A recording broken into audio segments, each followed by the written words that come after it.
Mais d'abord, retour sur ce terrible fait divers qui s'est déroulé le 23 mai 2020. Un Franqueuillois de 86 ans a tué son épouse de 84 ans de plusieurs coups de crosse de fusil.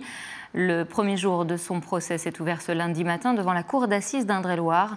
L'octogénaire est poursuivi pour meurtre. La défense, quant à elle, s'évertue à parler de gestes d'amour. Et les précisions de Faustine Luneau. Le procès s'est ouvert dans une atmosphère silencieuse.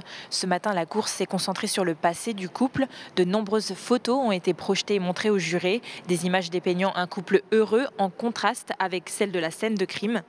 Dans le box des accusés, Pierre-Olivier a regardé sans un mot et le visage fermé ces images avant de baisser le regard quand des photos du corps de son épouse sont apparues à l'écran. Le procès devra déterminer ce qui a motivé son geste et s'il s'agissait bel et bien d'un suicide raté, comme il l'a déjà affirmé. Il a l'appréhension du fait que tout le monde ne peut pas forcément comprendre son acte, la volonté absolue de faire comprendre qu'il s'agissait d'un acte d'amour, d'un acte absolument pas égoïste mais altruiste, puisque c'était lui qui était encore en bonne santé, c'était elle qui n'allait plus, mais il voulait partir avec elle parce qu'il ne se voyait pas vivre sans.